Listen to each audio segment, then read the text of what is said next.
आइए आज सुनते हैं भाद्रपद कृष्ण पक्ष संकष्टी गणेश चतुर्थी व्रत की कथा। प्रत्येक माह के कृष्ण पक्ष और शुक्ल पक्ष की चतुर्थी तिथि के दिन गणेश चतुर्थी का व्रत धारण किया जाता है। कृष्ण पक्ष में पड़ने वाली चतुर्थी को संकष्टी चतुर्थी और शुक्ल पक्ष में पड़ने वाली चतुर्थी को विनायक चतुर्थी के नाम से जाना जाता है। भाद्रपद मास कृष्ण पक्ष में पड़ने वाली चतुर्थी को इसे हेरंब संकष्टी चतुर्थी के नाम से जाना जाता है और इस दिन भगवान गणेश जी के एक दंत गजानन स्वरूप की पूजा की जाती है। भाद्रपद मास कृष्ण पक्ष चतुर्थी को इसे भादुरी चौथ और बड़ी चौथ के नाम से भी जाना जाता है और इस दिन को बहुला चौथ के नाम से भी जाना जाता है, जिसमें कि भगवान श्री कृष्ण का और गौ माता का गौ के बछड़े का पूजन किया जाता है। यह व्रत सभी प्रकार के दुख और संकट निवारण के लिए है तथा पुत्र पौत्रादि प्राप्ति के लिए, सभी प्रकार के मनोरथ की सिद्धि के लिए भाद्रपद मास कृष्ण पक्ष की हेरंब संकष्टी चतुर्थी का व्रत बतलाया गया है। जो भी सच्ची श्रद्धा के साथ, नियम और निष्ठा के साथ इस व्रत को धारण करते हैं, इस दिन भगवान गणेश जी का पूजन करते हैं, साथ में चौथ माता का पूजन करते हैं और फिर शाम को चंद्रोदय होने पर चंद्र देवता को कच्चे दूध का जल का अर्घ्य प्रदान करते हैं। इससे भगवान गणेश जी अपने भक्तों पर अति प्रसन्न होते हैं। तो आइए सुनते हैं भाद्रपद कृष्ण पक्ष संकष्टी चतुर्थी की कथा। तो बोलिए प्रेम से भगवान गणेश की जय, भगवान भोलेनाथ की जय, माता पार्वती की जय। बहुत समय पहले की बात है कि एक बार माता पार्वती जी ने भगवान गणेश जी से कहा कि हे पुत्र, भाद्रपद कृष्ण पक्ष चतुर्थी को संकट नाशक चतुर्थी कहा गया है, अतः उस दिन का व्रत किस प्रकार से किया जाता है मुझे समझाकर तुम बतलाओ। गणेश जी ने कहा कि हे माता, भादो कृष्ण चतुर्थी सब संकटों की नाशक, विविध फलदायक एवं संपूर्ण सिद्धियों को देने वाली पूर्व वर्णित विधि से ही पूजा करनी चाहिए। हे पार्वती, इस व्रत में आहार संबंधी कुछ विशेषताएं हैं, उन्हें बतला रहा हूँ। श्री कृष्ण जी कहते हैं कि हे युधिष्ठिर, पुत्र की ऐसी बात को सुनकर पार्वती जी ने उनसे पूछा कि आहार एवं पूजन में क्या विशेषता है, उसे कहिए।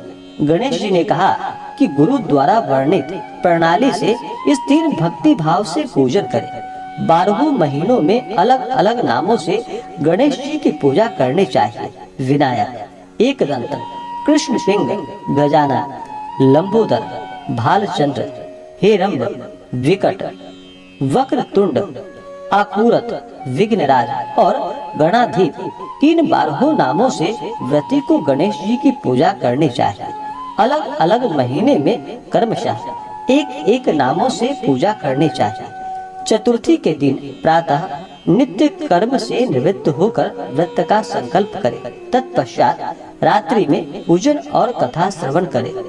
पूर्व काल में एक नल नामक पुण्यात्मा और यशस्वी राजा हुए। उनकी रूपशालिनी रानी, जो कि दमयंती नाम से प्रसिद्ध थी, एक बार उन्हें श्रापग्रस्त होकर राज्यच्युत होना पड़ा था और रानी के वियोग में कष्ट सहना पड़ा। तब उनकी रानी दमयंती ने इस सर्वोत्तम व्रत को किया। पार्वती जी ने पूछा कि हे पुत्र, दमयंती ने किस विधि से इस व्रत को किया और किस प्रकार व्रत के प्रभाव से 3 महीने के अंदर ही उन्हें अपने पति से मिलने का संयोग प्राप्त हुआ, इन सब बातों को आप बतलाइए।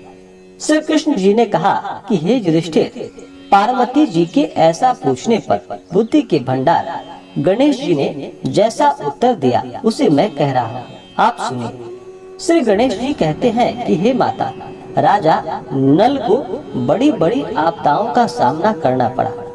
हाथी खाने से हाथी और घुड़साल से घोड़ों का अपहरण हो गया।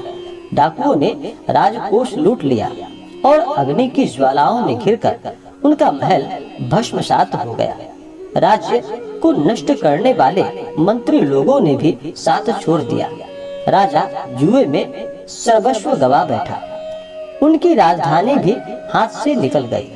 सभी ओर से निराशा और असहाय होकर राजा वन में चले गए। वन में रहते समय उन्हें दमयंती के साथ अनेक कष्ट झेलने पड़े। इतना होते हुए भी उनका रानी से वियोग हो गया। तत्पश्चात राजा किसी नगर में साइस का काम करने लगे, रानी किसी दूसरे नगर में रहने लगी तथा राजकुमार भी अन्यत्र नौकरी करने लगा।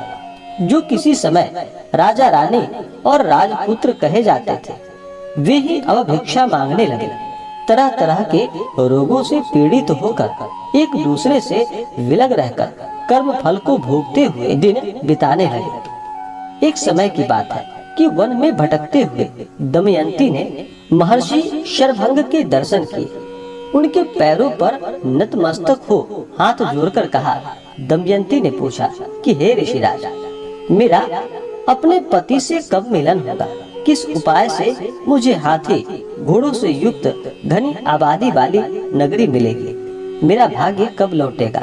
हे मुनिवर, आप निश्चय रूप से बताइए। श्री गणेश जी कहते हैं कि दमयंती का यह प्रश्न सुनकर शरभंग मुनि ने कहा कि हे दमयंती, मैं तुम्हारे कल्याण की बात बता रहा हूँ, तुम सुनो। इससे घोर संकट का नाश होता है, सब कामनाएं पूर्ण करने वाला एवं शुभदायक है।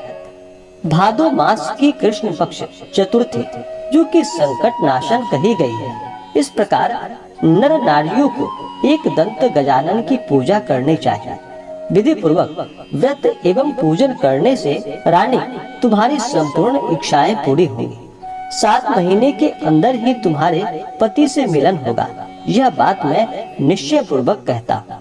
गणेश जी कहते हैं कि शरभंग मुनि का ऐसा आदेश पाकर दमयंती ने भादो मास की संकट नाशनी चतुर्थी व्रत प्रारंभ किया और तभी से बराबर प्रति मास गणेश जी का पूजन करने लगे। 7 ही महीने में राजन इस उत्तम व्रत को करने से उसे पति प्राप्त हुई, राज्य, पुत्र और पूर्वकालीन वैभव आदि भी प्राप्त हो गए। श्री कृष्ण जी कहते हैं कि हे युधिष्ठिर, इस प्रकार इस व्रत को करने से आपको भी राज्य की प्राप्ति होगी और आपके सभी शत्रुओं का नाश होगा, यह निश्चय है। हे राजन, इस प्रकार मैंने सभी व्रतों में उत्तम व्रत का वर्णन किया। यह सब कष्टों का नाश करता हुआ आपके भाग्य की वृद्धि करेगा। तो बोलिए प्रेम से भगवान गणेश की जय। तो आइए सुनते हैं चौथ माता की कहानी। तो बोलिए प्रेम से चौथ माता की जय। कथा के अनुसार एक नगर में एक बूढ़ी माँ रहती थी। वह अपने बेटे की सलामती के लिए 12 महीनों की चौथ का व्रत करती थी। हर चौथ को पंसारी से थोड़ा सा गुड़ और घी लेकर 4 लड्डू बनाती, एक बेटे को दे देती, एक से पूजा करती, एक हथकार के लिए निकालती और एक चांद उगने पर खुद खा लेती थी। एक बार उसका बेटा ताई से मिलने गया। ताई ने चौथ का व्रत रखा था। ताई से पूछा, माँ तो 12 चौथ करती है। ताई बोली, तेरी माँ तेरी कमाई से तरमाल खाने के लिए 12 चौथ करती है। तू परदेश जाए तो वह एक भी चौथ नहीं करेगी। लड़के को लगा ताई सच कह रही है। घर आकर माँ से कहा कि माँ, मैं परदेश जा रहा हूँ, यहाँ तू मेरी कमाई खाने पीने में ही उड़ा देती है। माँ ने समझाकर रोकना चाहा, पर बेटा नहीं माना। माँ ने उसे साथ ले जाने के लिए चौथ माता की आंखें दिए और कहा, मुसीबत में ये आंखें तेरी मदद करेंगे। वह आंखें लेकर वहां से रवाना हो गया। घूमते हुए एक नगर में जा पहुंचा। उसने देखा एक बूढ़ी माँ रोती जा रही थी और पुआ बनाते जा रही थी। उससे कारण पूछा तो बूढ़ी माँ ने कहा कि बेटा, इस नगर की पहाड़ी पर एक दैत्य रहता है। पहले वह नगर में आकर कई लोगों को खाने के लिए मार देता था। अब राजा हर घर से एक आदमी दैत्य के पास भेजता है और आज मेरी बेटी की बारी है, इसलिए मैं रो रही हूँ और उसी के लिए पुए बना रही हूँ। वह बोला, तू पुए मुझे खिला दे, तेरे बेटी की जगह मैं चला जाता हूँ। बूढ़ी माँ ने खीर पुए उसे खिला दिए। खा पीकर वह सो गया। रात को राजा के सैनिक आए तो बूढ़ी माँ ने उसे भेज दिया। दैत्य के सामने पहुंचने पर उसने चौथ माता की आंखें दैत्य की तरफ फेंक कर कहा कि हे चौथ माता, यदि मेरी माँ मेरी सलामती के लिए व्रत करती है तो दैत्य का सिर कटकर गिर जाए। तुरंत दैत्य का सिर कट गया। लड़का वापस आ गया। राजा उसे उपहार देकर वहां से विदा किया। चलते हुए एक दूसरे राजा के नगर में वह जा पहुंचा। इस राज्य में आवा तभी पकता था जब एक इंसान की बलि दी जाती थी। सिपाहियों ने उसे पकड़ लिया और आवे में चून दिया। लड़के ने आंखें आवे में डाले और कहा कि हे चौथ माता, यदि मेरी माँ मेरे लिए व्रत करती है तो आवा मेरी बलि के बिना ही झट से पक जाए। आवा तुरंत पक गया। आवे में से मिट्टी की जगह सोने चांदी के बर्तन निकले। अंदर से लड़का बोला, बर्तन धीरे धीरे निकालना, मुझे लग नहीं जाए। राजा ने उसे निकलवाया और पूछा कि इस आवे से तुम कैसे बच गए। लड़के ने बताया कि उसकी माँ चौथ माता का व्रत करती है, व्रत के कारण ही वह बच पाया। राजा को विश्वास नहीं हुआ। उसने एक चांदी की सुराही मंगवाई और कहा कि तू सुराही की नली से निकल कर दिखाओ, तभी मुझे विश्वास होगा। लड़के ने चौथ माता को याद करके आंखें सुराही में डाल दी और कहा कि मैं भंवरा बनूं, सुराही से निकलूं। लड़का भंवरा बनकर सुराही से निकल गया। राजा ने खुश होकर राजकुमारी की शादी उसके साथ करवाई और सभी लोग को चौथ माता का व्रत करने को कहा। उसे माँ की याद आई। उसने राजा के पास जाकर खुद के नगर जाने की इच्छा जाहिर की। राजा ने रथ, घोड़ा, हाथी और खूब सारा दान दहेज देकर उन्हें विदा कर दिया। चौथ के दिन अपने नगर पहुंचा। वह अकेला पंसारी के यहाँ माँ का इंतजार करने लगा। सोचा चौथ है तो माँ यहाँ जरूर आएगी। थोड़ी देर बाद लकड़ी टेकती हुई माँ आती दिखी। उसकी माँ की आंखों में जाले आने के कारण दिखना कम हो गया था। लड़के ने जानबूझकर अपना पैर लकड़ी में लगा दिया और कहने लगा कि बलरे पूत, काटी मेरे पेट के लगा दी। माँ ने उसे नहीं पहचाना और कहने लगी, भैया मुझे चाहे कितनी भी गाली दे दो पर मेरे बेटे को कुछ मत कहना। बेटा माँ के चरणों में गिर पड़ा और कहा, माँ मैं तेरा ही बेटा हूँ, मुझे माफ कर दो। माँ ने उसे गले से लगा लिया। नगर के लोग ने विश्वास नहीं किया कि वह उसी का बेटा है।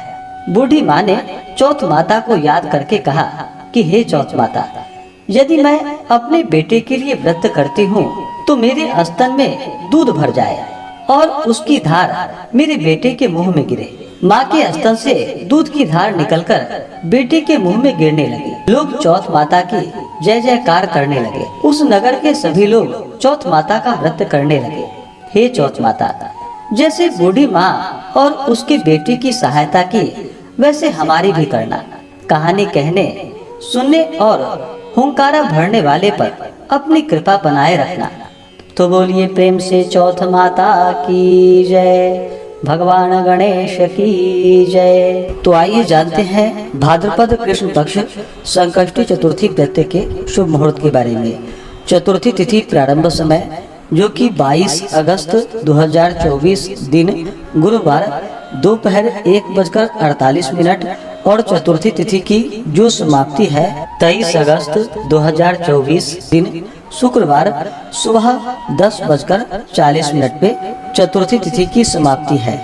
इस व्रत को जो कि चंद्रोदय व्यापनी ली जाती है, तो चंद्रोदय व्यापनी के अनुसार सभी भक्तजन 22 अगस्त 2024 दिन गुरुवार को व्रत धारण करेंगे। 22 अगस्त को सूर्योदय का समय सुबह 5:34 और सूर्यास्त शाम 6:26 होगा। चंद्रोदय यानी कि चंद्रमा उदित होंगे, चंद्र दर्शन का जो समय है वह समय रात्रि 8:23। 22 अगस्त को राहु काल का समय दोपहर 1:37 से दोपहर 3:13 तक होगा। राहु काल समय के दौरान कोई भी शुभ कार्य या नया कार्य नहीं करना चाहिए, यह लाभप्रद नहीं होता है, इस बात का ध्यान रखिए। इस दिन अभिजीत मुहूर्त का समय सुबह 11:35 से दोपहर 12:25 तक होगा। योग जो कि धृति योग दोपहर 1:11 तक होगा। उसके बाद शूल योग होगा। इस बार हिरंब संकष्टी चतुर्थी तिथि के दिन सर्वार्थ सिद्धि योग भी बन रहा है, जो कि रात्रि 10:05 से अगले दिन सुबह 5:55 तक होगा। नक्षत्र जो कि उत्तरा भाद्रपद नक्षत्र रात्रि 10:05 तक, उसके बाद रेवती नक्षत्र होगा। तो इस दिन भगवान गणेश जी का पूरे विधि विधान के साथ पूजन करना चाहिए। इस दिन भगवान गणेश जी का जो कि गंध पुष्प धूप दीप आदि से पूजन करें। विशेष करके भगवान गणेश जी को जो कि सिंदूर अति प्रिय होता है, तो उन्हें सिंदूर चढ़ाएं, दुर्वा दल अर्पित करें, धूप दीप दिखा करके अनेक प्रकार का नैवेद्य आदि का भोग लगाए। विशेष करके मोदक आदि का भगवान गणेश जी को भोग लगाना चाहिए। लड्डू का भोग लगाए। भगवान गणेश जी को तुलसी पत्र नहीं चढ़ाया जाता है, इस बात का ध्यान रखें। तुलसी की जगह उन्हें दुर्वा दल डाल करके भगवान गणेश जी को भोग लगानी चाहिए। भोग लगाने के बाद जल से आचमनी करवाएं। मुख शुद्धि के लिए पान पत्र, सुपारी, लौंग, इलायची के साथ में अर्पित करें। इसके बाद संकष्टी गणेश चतुर्थी व्रत का कथा श्रवण करें। इस दौरान गणेश चालीसा, गणेश स्तोत्र आदि का पाठ या श्रवण करें। भगवान गणेश जी के साथ साथ जो कि चौथ माता का भी पूजन किया जाता है, तो चौथ माता का गंध पुष्प धूप दीप आदि से पूजन करें। माता को श्रृंगार की वस्तुएं अर्पित करें। स्त्रियां माता को सिंदूर चढ़ाएं और पुरुष माता को रोली कुमकुम अर्पित करें। धूप दीप दिखाएं, अनेक प्रकार का नैवेद्य आदि का भोग लगाए, जल से आचमनी करवाएं। मुख शुद्धि के लिए पान पत्र, सुपारी, लौंग, इलायची के साथ में माता को अर्पित करें। इस प्रकार से भगवान गणेश जी का चौथ माता का पूजन करके चंद्रोदय होने के बाद चंद्र देवता को कच्चे दूध का या जल का अर्घ्य प्रदान करें। ओम सोम सोमाय नमः इन मंत्रों का उच्चारण करें। उसके बाद यह व्रत पूर्ण माना जाता है। इसके बाद आप शुद्ध और सात्विक आहार ग्रहण कर सकते हैं। इस प्रकार व्रत को धारण करने से भगवान गणेश जी अपने भक्तों के ऊपर अति प्रसन्न होते हैं, अपने भक्तों के सभी प्रकार के दुख और कष्टों को दूर कर देते हैं तथा सुख और समृद्धि का आशीर्वाद प्रदान करते हैं। तो आशा करता हूँ कि यह जानकारी आपको अच्छा लगा हो। वीडियो को लाइक करें, शेयर करें, सुखी रहें और स्वस्थ रहें।